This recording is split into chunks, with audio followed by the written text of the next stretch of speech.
प्यारे बच्चों, हिंदी की कक्षा में आप सभी का स्वागत है। दान भाग 2 के साथ आपके समक्ष। बच्चों, ये पाठ आपके लिए नया नहीं है। आपने प्रथम भाग पढ़ लिया है। प्रथम भाग को पढ़ते हुए आपने ये जाना था कि कवि का जीवन कैसा रहा। बहुत संघर्षपूर्ण जीवन रहा। परिस्थितियां कभी सामान्य नहीं रहीं सूर्यकांत त्रिपाठी निराला जी के लिए, लेकिन परिस्थितियां कैसी भी रहीं, सृजन लेखन कभी रुका नहीं, कभी ठहरा नहीं। तुषारापात होते रहे, पत्नी का बिछोह, फिर पुत्री का बिछोह, लेकिन सृजन नहीं रुका। वो चलता रहा, अनवरत चलता रहा, और उसके कारण वो न होकर भी आज हम सभी के बीच में है। मानव के मर्म को, उसकी पीड़ा को, उसकी संवेदना को जितने ढंग से, जिस प्रभावपूर्ण तरीके से उन्होंने दान में ही प्रस्तुत कर दिया है, हम और आप एक अनुमान लगा सकते हैं कि कैसा होगा कवि का विपुल साहित्य। हमने अध्ययन के क्रम में जीवन और साहित्य की परिचय जब हमने पढ़े, तो उस क्रम में हमने और आपने ये जाना था कि आपका जो क्षेत्र है लेखन का, वो गद्य में भी है और पद्य भी, लेकिन वस्तुतः आप कवि हैं और हम आप काव्य ही पढ़ रहे हैं। कवि में भी कौन सा रूप? आप जन कवि हैं। और ये जो दान शीर्षक कविता है, इसमें उन्हीं भावों को हम पढ़ रहे हैं जो आम जनमानस के हैं, जो पीड़ितों के हैं, जो वंचितों के हैं, जो शोषितों के हैं। तो आइए बच्चों, अविलंब चलते हैं अपने मुख्य विषय की ओर। बच्चों, पाठ के मूल भाव से आप पूरी तरह परिचित हो चुके हैं, क्योंकि पिछले अंश में आपने पढ़ा है, जाना है, लेकिन पुनः एक बार आपकी स्मृति को फिर से चटक कर रही हूं। ध्यान दें, पाठ का मूल भाव क्या था? प्रातःकालीन सौंदर्य का वर्णन। और उसके बाद जब हम आगे बढ़ते हैं, जो मुख्य केंद्रीय भाव है वो तो ढोंग पर व्यंग ही है।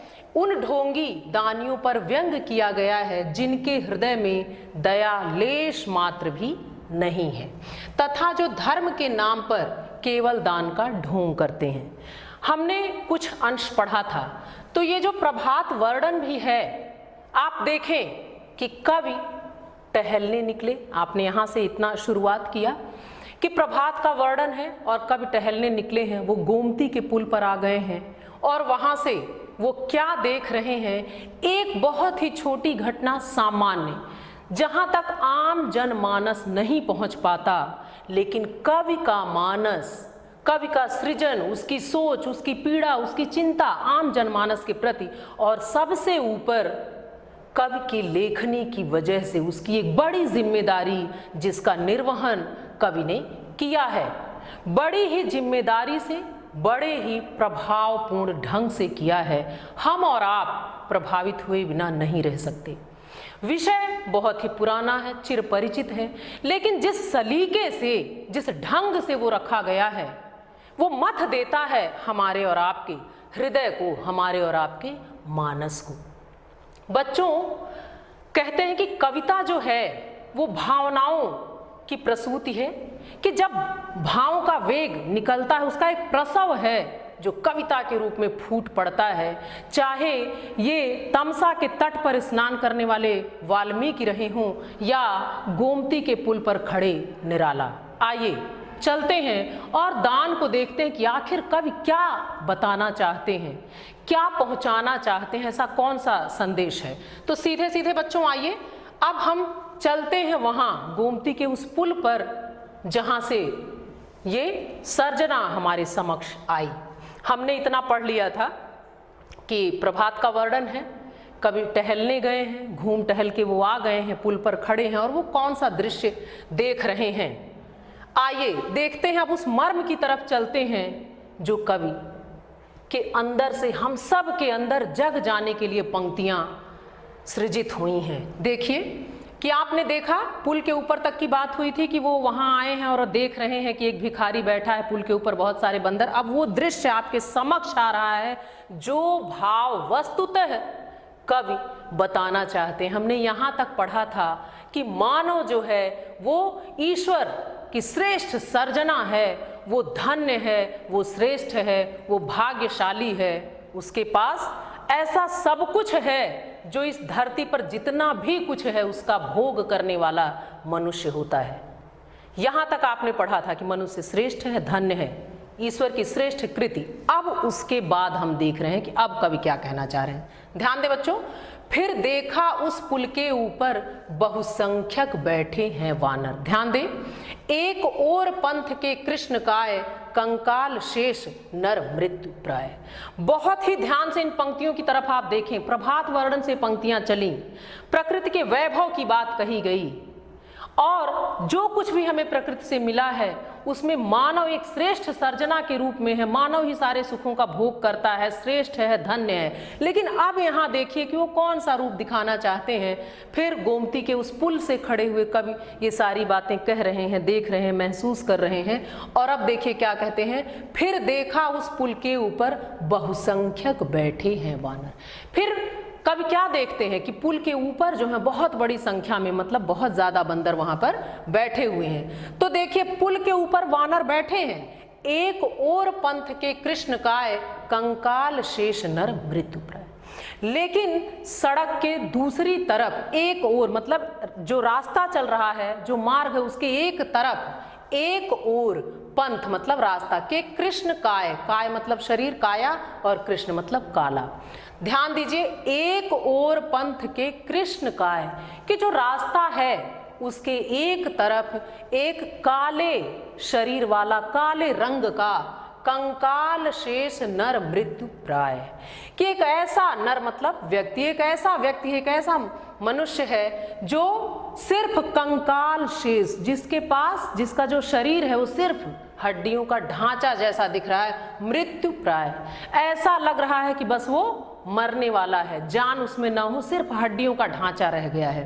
बैठा सशरीर दैन्य दुर्बल, वो अपने सशरीर कहा गया। ध्यान दीजिए, कवि के एक एक शब्द, एक एक वर्ण बहुत ही अंदर तक गहरे उतर जाने वाले हैं। इन भावों को समझिए, इनके मर्म को समझिए कि वो क्या कह रहे हैं। बैठा सशरीर दैन्य दुर्बल, भिक्षा को उठी दृष्टि निश्चल।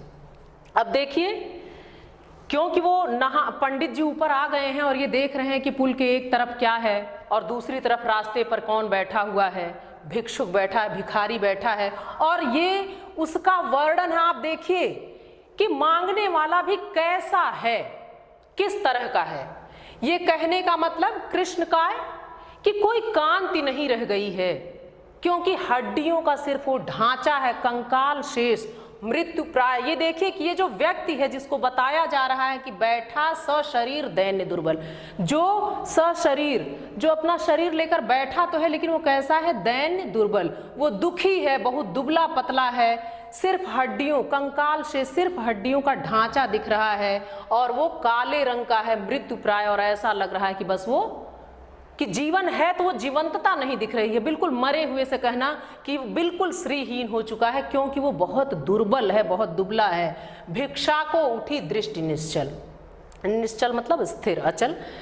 भिक्षा, कुछ पाने की कामना से, ऐसे इतनी विशेषताओं से जो युक्त है, जो उसकी दयनीय स्थिति को दर्शा रहा है, इस तरह का वो जो भिक्षुक है, उसकी दृष्टि जो है, उसकी आंखें जो है वो उठी निश्चल। और कैसे, अपलक होना, स्थिर हो जाना, कि बिल्कुल इस उम्मीद में, इस आस में कि अब कुछ मुझे मिलेगा। अति क्षीण कंठ है तीव्र श्वास, जीता ज्यों जीवन से उदास।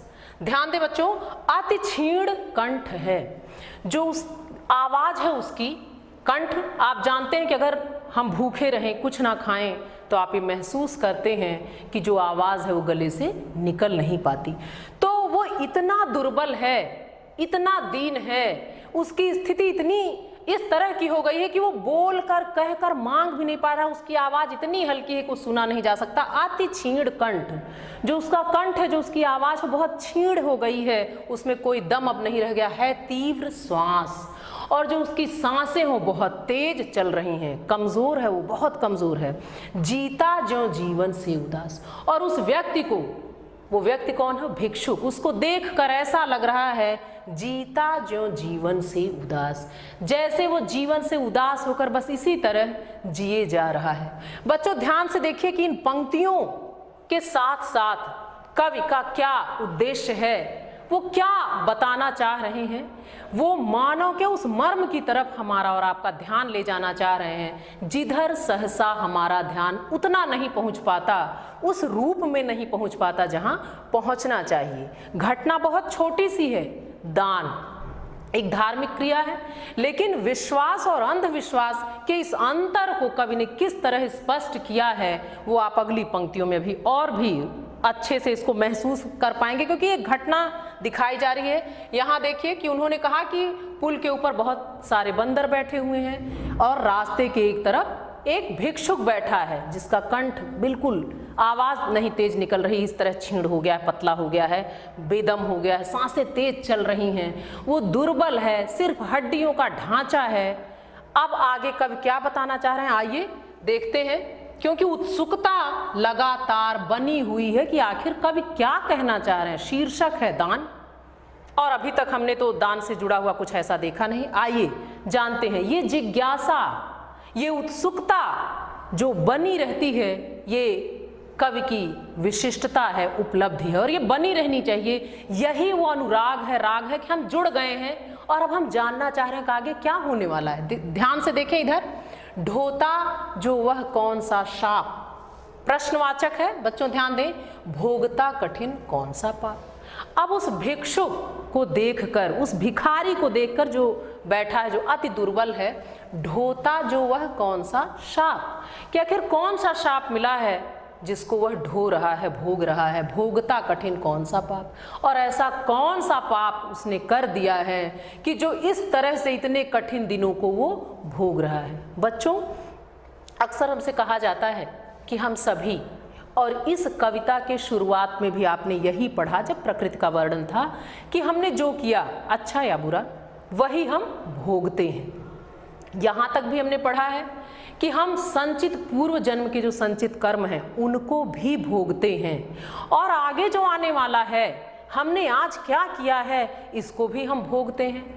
कि पिछला जन्म भी, ये कई तरह की मान्यताएं हैं, लेकिन आप यहाँ देखें कि आखिर ये मन में उठा कि कौन सा शाप है जिसको वो ढो रहा है, क्यों ऐसी स्थिति उसकी है। आखिर ईश्वर तो एक है, वो उसको भी देख रहे हैं, और जो धनाढ़ हैं उन्हें भी देख रहे हैं। भोगता कठिन कौन सा पाप, कि उसने ऐसा कौन सा पाप कर दिया है कि वो भोग रहा है इतनी कठिनता, ऐसा जीवन। आगे देखें, यह प्रश्न सदा ही है पथ पर सदा मौन इसका उत्तर। बहुत बड़ी बात कि अगर इस तरह के प्रश्न उठते हैं, कवि कह रहे हैं कि ऐसा प्रश्न बार बार, पथ मतलब उस रास्ते पर आने जाने वाले लोगों के मन में उठ रहा है। कौन सा प्रश्न, कि कौन सा शाप है जिसके कारण वो इस तरह है, आखिर कौन सा पाप उसने कर दिया है कि इस तरह भोगना पड़ रहा है। ये एक प्रश्न आने जाने वाले लोगों के मन में उठ रहे हैं, लेकिन पर सदा मौन इसका उत्तर, लेकिन इसका उत्तर किसी के भी पास नहीं है कि आखिर क्या कर दिया है उसने। ये मौन है, मौन कहने का मतलब कि उसका कोई भी उत्तर नहीं है कि क्यों वो इतनी दयनीय स्थिति में है। आगे देखें, जो बड़ी दया का उदाहरण वह पैसा एक उपायकरण, लेकिन जो बड़ी दया का उदाहरण और जो बहुत दया करता है, क्योंकि आपने अभी पढ़ा कि पथ के एक तरफ वो बैठा हुआ है, जो बड़ी दया का उदाहरण वह पैसा एक उपायकरण, और जिसको बहुत अधिक दया आ रही है, ममता, पीड़ा, मानवता अगर उसके अंदर जग रही है, तो वो क्या कर रहा है, वह पैसा एक उपायकरण, वो क्या कर दे रहा है, वो एक पैसा उसकी तरफ फेंक दे रहा है।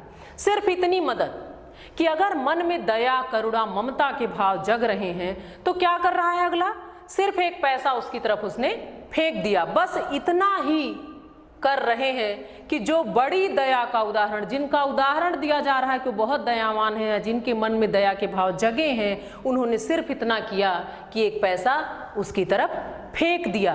अब आप बच्चों सोचें कि इस तरह कवि चल रहे हैं, कितनी मार्मिक पंक्तियां हैं, अंतर मन को किस तरह मथ देने वाली हैं। जब निराला के काव्य की बात होती है, उनके व्यक्तित्व की बात होती है, उनके मार्मिक चेतना की बात होती है, जो प्रगतिवादी चेतना कही गई है, वो आपको दिख रहा है कि किस तरह शोषितों के प्रति, पीड़ितों के प्रति कवि का हृदय तरह तरह के प्रश्नों को उठा रहा है। आगे आइए देखते हैं कि अब कवि इसमें और क्या बताना चाहते हैं। देखें, मैंने झुक नीचे को देखा तो झलकी आशा की रेखा। अब देखिए यहाँ तक हो गया कि कवि घूम कर आए, तरह तरह के प्रश्न हैं मन में, प्रभात का मनहर वर्णन है और घूम के आते हैं और फिर मनुष्य श्रेष्ठ है, धन्य है, बार बार जोड़ रही हूँ क्योंकि आप देखें कवि चले कहाँ से, प्रभात के मनोहारी वर्णन से, फिर किस पे आ गए, प्रकृति से जो कुछ भी हमें और आपको मिला है, जो हम भोग रहे हैं अपने प्रयास से अर्जित करके या बिना प्रयास, क्योंकि प्रकृति को सदया भी कहा गया था, ये याद रखें आप। तो प्रकृति हमें देती है और ये मान लिया गया कि जो मनुष्य है वो श्रेष्ठ है, तो हमारी श्रेष्ठता कहाँ है, किस रूप में है। अब वहाँ से आगे बढ़ते हैं तो एक छोटी सी घटना कि कवि वहाँ है और देख रहे हैं कि पुल पर बहुत सारे वानर एक तरफ हैं, रास्ते के एक तरफ एक भिखारी बैठा है जिसका कंठ क्षीण है, जो कंकाल जैसा है, जो बहुत दुबला पतला है, जो बोलकर भी अपनी ज़रूरत नहीं कह पा रहा है, सिर्फ उसने दृष्टि उठाई थी, सिर्फ अपनी आंखें ऊपर करके वो इस आशा के साथ देखता है कि कुछ मुझे मिलेगा। अब देखिए, अब कवि क्या कह रहे हैं, मैंने झुक नीचे को देखा तो झलकी आशा की रेखा। कवि पुल पर हैं, वहीं से ये सारे दृश्य वो देख रहे हैं। अब कवि नीचे की ओर देखते हैं तो एक उम्मीद, एक आशा की किरण उनको दिखाई देती है। क्या है वो उम्मीद, आइए देखें। विप्रवर स्नान कर चढ़ा सलिल, शिव पर दूरबादल तंडुल तिल।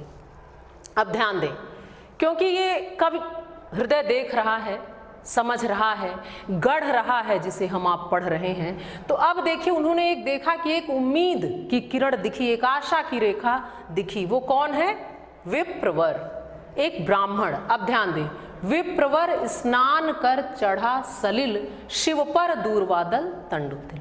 वो आशा की किरण क्या है, ये ब्राह्मण जी हैं। अब देखिए, वो देख रहे हैं कि विप्रवर एक ब्राह्मण है जो स्नान करके चढ़ा सलिल, सलिल मतलब होता है जल, शिव पर, कि एक ब्राह्मण है वो नहा लिए हैं, स्नान उन्होंने कर लिया है और शिव जी पर जल चढ़ाकर दूर्वा दल तंडुल तिल, दूब तंडुल मतलब चावल और तिल, कि ये सब जो आप जान भी रहे हैं चढ़ाया जाता है ईश्वर को। तो वो जो ब्राह्मण हैं, जो ये विप्रवर हैं, ये नहाकर भगवान भोलेनाथ पर जल चढ़ा रहे हैं, दूर्वा भेंट कर रहे हैं, तंडुल और तिल यानी चावल और तिल भेंट कर रहे हैं।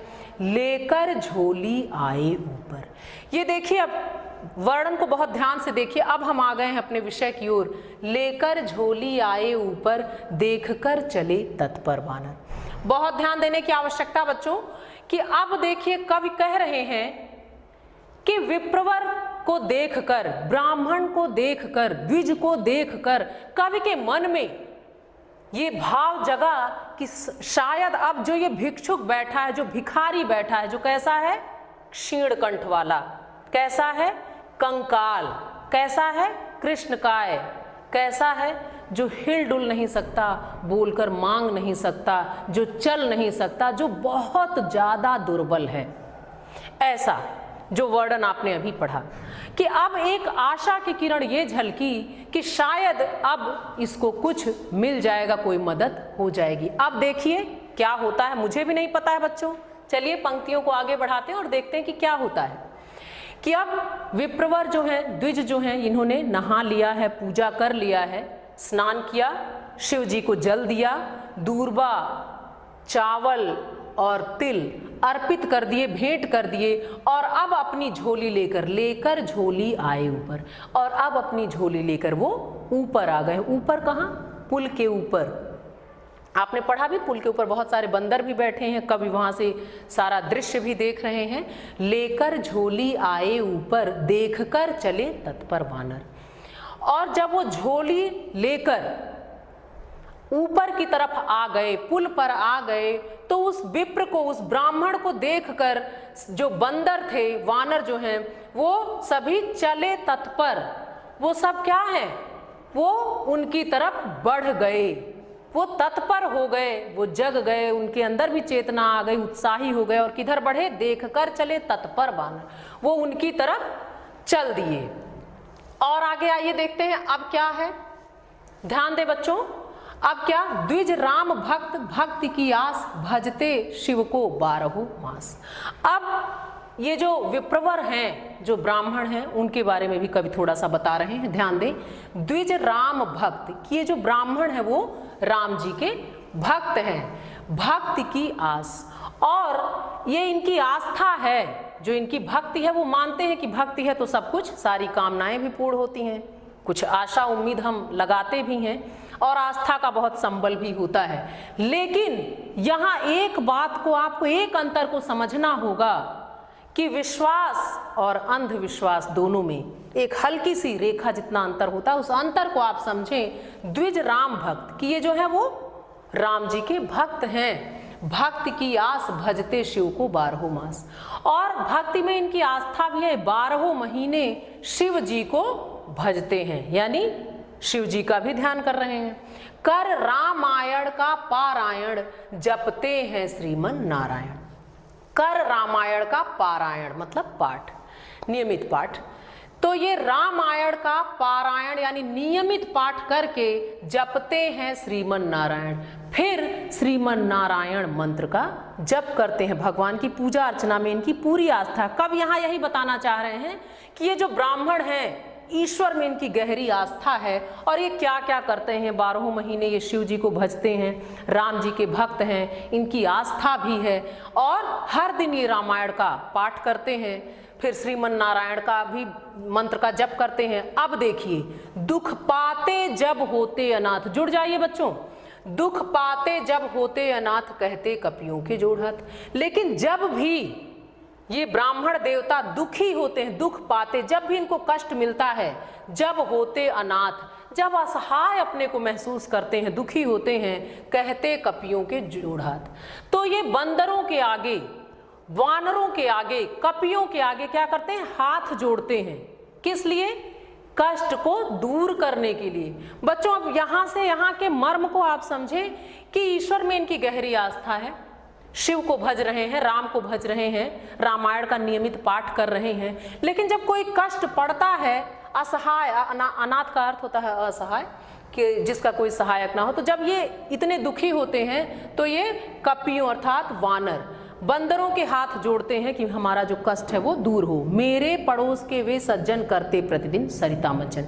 अब कवि कह रहे हैं कि ये जो सज्जन हैं ये मेरे पड़ोस में रहते हैं और प्रतिदिन सरिता मज्जन यानी प्रतिदिन ये आते हैं गोमती में स्नान करते हैं। सरिता मज्जन यानी नदी में ये प्रतिदिन स्नान करते हैं। आइए और आगे चले बच्चों, ध्यान दें। झोली से पुए निकाल लिए, ये तो हो गया ब्राह्मण का वर्णन। झोली से पुए निकाल लिए बढ़ते कपियों के हाथ दिए। अब देखिए, ब्राह्मण देवता पूजा कर चुके हैं और झोली लेकर ऊपर आ गए हैं। वानर भी तत्पर होकर उनकी तरफ बढ़ गए हैं। अभी इसके बाद आपने द्विज के बारे में जाना, ब्राह्मण देवता के बारे में जाना। अब देखिए वो क्या कर रहे हैं। झोली से पुए निकाल लिए बढ़ते कपियों के हाथ दिए। अब उन्होंने अपनी झोली से उसमें जो पुए, वो पुआ लेकर आए हुए हैं। किसके लिए? अब देखिए, झोली से पुए निकाल लिए बढ़ते कपियों के हाथ दिए। उन्होंने अपनी झोली से पुए निकाले और आगे बढ़कर कपियों के हाथ, मतलब जो वानर हैं, वानरों के हाथ में पुओं को दे दिया। देखा भी नहीं उधर फिरकर जिस ओर रहा वह भिक्षु इतर।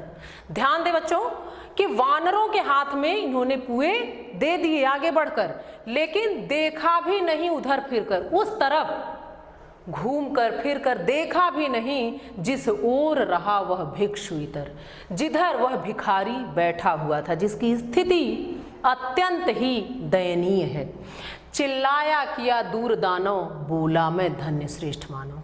दानव का अर्थ होता है राक्षस। और जब उन्होंने वानरों के हाथ में पुए दे दिए और देखा भी नहीं उधर फिरकर जिस ओर रहा वह भिक्षु इतर, और जिधर वो भिखारी बैठा हुआ उधर इन्होंने एक बार भी पलटकर देखा नहीं। किसने? ब्राह्मण देवता ने। और फिर चिल्लाया किया दूर दानव, और फिर बोले कि दूर दानव की जो राक्षसी वृत्तियां थीं, जो परेशानियां थीं, जो कष्ट थे, वो सब अभी मुझसे दूर हो गए। क्यों? क्योंकि इनकी ये आस्था थी कि इन्होंने वानरों को पुए दे दिए। तो जो इनका कष्ट था, जो पीड़ा थी, वो सब दूर हो गई। और इन्होंने कह भी दिया, चिल्लाया किया दूर दानव, कि अब मैंने वो जो दानवी, जो राक्षसी प्रभाव थे मुझ पर आ गए थे, जो कष्ट, जो पीड़ा, जिसकी वजह से मैं परेशान था, दुखी था, अशांत था, अब मैंने उसको दूर कर दिया। बोला मैं धन्य श्रेष्ठ मानव। और इतना सुनने के बाद, बोला मैं, ये कवि की बात है, कवि कह रहे हैं सब, कि इतना सब कुछ सुनने देखने के बाद बोला मैं धन्य श्रेष्ठ मानव। देखिए ये व्यंग है बच्चों। तो कवि कहते हैं कि बोला मैं, कि मैं अनायास ही मैं बोल पड़ा धन्य श्रेष्ठ मानव, कि जो मानव है निसंदेह हो धन्य है और श्रेष्ठ है। बच्चों एक प्रश्न कवि छोड़ रहे हैं आपके लिए, हमारे लिए, हम सभी के लिए। क्या ये सोचने का विषय नहीं है? क्या ये गंभीर नहीं है? आप अवश्य मनन करें, चिंतन करें, सोचें और जग जाएं, क्योंकि आप जानते हैं कि ऐसी सर्जना ही ईश्वर ने हमारी की है और जानवरों की ऐसी की है। एक बंदर तो छीन कर भी खा सकता है। एक छोटा सा प्रसंग मैं अपने मन से ऐसे भी कह रही हूँ, और आप सोचें कि एक वानर अगर आ जाए और कुछ आपके हाथ से छीन के ले जाए तो अपराध की श्रेणी में नहीं आता, लेकिन एक मानव, एक मनुष्य अगर कुछ छीन के ले जाता है तो अपराधी कहा जाता है।